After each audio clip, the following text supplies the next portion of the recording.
السلام علیکم، سب کیسے؟ امید ہے سب خیر و عافیت سے ہوں گے۔ تو آج ہمارے ساتھ موجود ہیں پروفیسر ارسلان سجاد صاحب۔ ان کے لیے، پروفیسر صاحب کے لیے ہمارے پاس بہت ہی پیارا سوال ہے کہ سر، نماز امت مسلمہ کے لیے کتنی ضروری ہے؟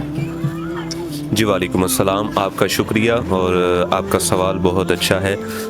ہم تمام امت مسلمہ کے لیے نماز جو ہے ہمارے لیے اتنی ضروری ہے کہ جتنا کہ ہمیں زندہ رہنے کے لیے سانس کی ضرورت ہے، اپنی باڈی کو طاقت دینے کے لیے، ہمیں امیونٹی دینے کے لیے جیسے خوراک کی ضرورت ہے، اچھی چیزوں کی ضرورت ہے، اسی طرح اچھی زندگی گزارنے کے لیے، اپنی آخرت کو اچھا کرنے کے لیے ہمارے لیے نماز ان سب سے زیادہ ضروری ہے۔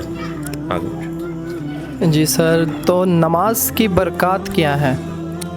جی، نماز کی برکات، اللہ تعالیٰ نے نماز کی برکت سے ہماری زندگی میں بہت سی آسانیاں پیدا کر دی ہیں۔ اللہ نے ہمیں اپنے سے گفتگو کرنے کا ایک طریقہ کار دے دیا ہے۔ نماز، 2 احادیث ہیں کہ نماز میرے نبی کی آنکھوں کی ٹھنڈک ہے، اور نماز جو دنیاوی لحاظ سے بھی دیکھا جائے، یہ دنیا اور آخرت میں ایک نماز جو ہے کامیابی کی کنجی ہے، یعنی کہ ایک چابی ہے کہ جس سے ہم ایک کامیابی حاصل کر سکتے ہیں دنیا اور آخرت کے لیے۔ جی سر، تو نماز کی ٹرانسلیشن سے کیا حاصل ہوتا ہے ہمیں؟ اگر صاحب پڑھیں تو کیا مسلم فرقہ واریت ختم ہو سکتی ہے اس سے؟ جی، نماز، ہر مسلک کی اپنے طریقہ کار ہیں اور مختلف احادیث ہیں، مختلف جو ہے کتابیں ہیں، ہر جو ہے مسلک اپنے جو ہے مرضی کے جو علماء کرام کو فالو کرتے ہیں۔ تو اس میں یہ مین چیز ہے کہ آپ کو اللہ کے آگے جھکنا ہے۔ فرسٹ پریورٹی آپ کو یہ رکھنی چاہیے کہ ہم پڑھ کیا رہے ہیں اور کس کے آگے جانا ہے، اور جانا کس جگہ ہے۔ دیکھیں، جو بھی مسلک ہے لیکن جانا تو اللہ کے گھر میں ہے، تو نماز وہاں پڑھنی ہے۔ اب نماز میں ایک بہت خوبصورت بات ہے کہ اللہ کی رضا ہمیں حاصل ہوتی ہے، اللہ سے گفتگو کرنے کا جو ہے ہمیں موقع ملتا ہے۔ اب نماز دیکھیں کہ اگر ہم پڑھتے ہیں تو ہمیں، اگر اس کو باقاعدگی سے پڑھتے ہیں تو قیامت والے دن سب سے پہلے حساب بھی اسی کا ہونا ہے، تو ہم حساب دیتے ہوئے ہمارے لیے آسانی ہوگی۔ دوسرا، اگر اس کو ہم باقاعدگی سے اپنائیں گے، اس کے بعد ہم اس کے بارے میں جانیں گے ہم نماز میں پڑھتے کیا ہیں، تو ہمیں اس کا بھی فائدہ حاصل کیسے ہوگا، ہمیں پتہ کیسے چلے گا ہم پڑھ کے آ رہے ہیں۔ تو میرے اللہ تعالیٰ کو اپنی تعریف بڑی پسند ہے، یعنی کہ اب دنیاوی لحاظ سے لگا لیں، کوئی ایم پی اے، ایم این اے ہے، یا کوئی ہمارا سی ایم یا پی ایم ہے، تو یا پریزیڈنٹ بھی ہے، اگر اس کا کوئی جو ارد گرد 4-5 لوگ ہوتے ہیں اس کی تعریف کر دیں اور اس سے کوئی بات اپنی منوانا چاہیں تو وہ۔ جی سر، آپ نے جیسے کہ ہمارے پچھلے سوال میں کہا تھا کہ نماز عاجزی سے پڑھنا اللہ کو بہت پسند ہے، تو ہم نماز کو عاجزی سے کیسے ادا کر سکتے ہیں؟ جی، نماز کو عاجزی، دیکھیں، اللہ کے آگے جھکنا، ٹھیک ہے، ایک بہت مشہور جملہ ہے، اور اس میں یعنی کہ کم الفاظ اور بہت بڑی باتیں ہیں کہ زبر نہیں زیر ہو جا، کیونکہ آگے پیش ہونا ہے۔ مطلب کہ آخرت میں ہم نے اللہ کے حضور پیش ہونا ہے، ہمیں دنیا میں کوئی اکڑ نہیں رکھنی چاہیے۔ زیر کا مطلب کہ عاجزی اختیار کر لینا، اور جب ہم نماز ادا کرتے ہیں، ہم رب باری تعالیٰ کی بارگاہ میں جب سجدہ کرتے ہیں، رکوع کرتے ہیں، تو اس کی بارگاہ میں ہم ایک عاجزی اپنی پیش کرتے ہیں، اور یہ عاجزی اگر ہم اس کو سمجھ لے کہ ہم کر کیا رہے ہیں، کس طرح، تو ہماری نماز بھی بڑی خوبصورت ہو جائے گی، اور ہمیں ایک دلی تسکین، ہماری روح کو سکون ملے گا۔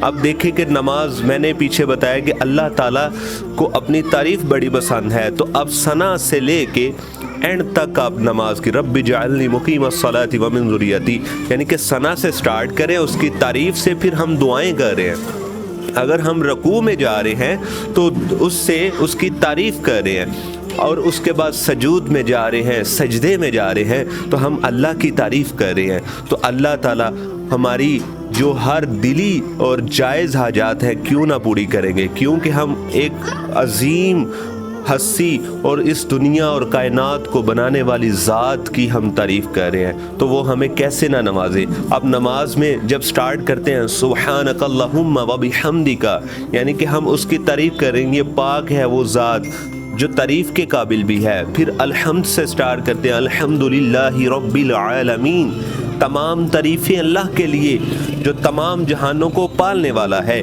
پھر جب ہم رکوع میں جاتے ہیں تو سبحان ربی العظیم کہتے ہیں, تو میرے اللہ تعالیٰ کی ہم پھر بھی تعریف کرتے ہیں کہ پاک ہے وہ ذات عظمت والی. اور جب ہم رکوع سے اٹھتے ہیں تو یہ وہ اتنی امپورٹنٹ بات ہے کہ آپ کی روح راضی ہو جائے گی, اور یہ زندگی میں یہ بات دلوں اور دماغ میں سیو کر لیں کہ جب ہم رکوع سے اٹھتے ہیں اس سے پہلے اللہ تعالیٰ کی تعریف کرتے ہیں. جب رکوع سے اٹھتے ہیں تو اس بات کا ترجمہ آپ اپنے ذہن اور دل میں فکس کر لیجئے کہ سمع اللہ لمن حمد ربنا لک الحمد, کہ پاک جب ہم تعریف کر رہے ہیں کہ سبحان ربی العظیم, پاک ہے وہ ذات عظمت والی, تو یہاں جب ہم سمع اللہ لمن حمد ربنا لک الحمد کہتے ہیں تو اس کا ترجمہ سن لیجئے کہ یہ سن لی اللہ نے اس کی تعریف, اس کی بات جس نے اس کی تعریف کی. سمع اللہ, اللہ نے سن لی, حمیدہ جس نے اس کی تعریف کی, سمع اللہ لمن حمیدہ کہ اللہ نے اس کی سن لی جس نے اس کی تعریف کی. یہ نہیں کہا گیا کہ سنی جائے گی, سنے گا, تو یہاں سن لی گئی. تو یہاں دل کو ہمارے چین آ جانا چاہیے, کیونکہ ہم نماز ساری میں اس کی کیا تعریف کر رہے ہیں اور اس سے دعائیں کر رہے ہیں. تو اللہ تعالیٰ ضرور ہماری سنے گا. امید ہے ہم سب کو بہت کچھ سیکھنے سے ملے گا سر کی ان باتوں سے. میں آپ کا بہت شکر گزار ہوں. پلیز چینل کو سبسکرائب کرنا مت بھولے گا, ویڈیو کو لائک کریں, شیئر کریں. Thank you.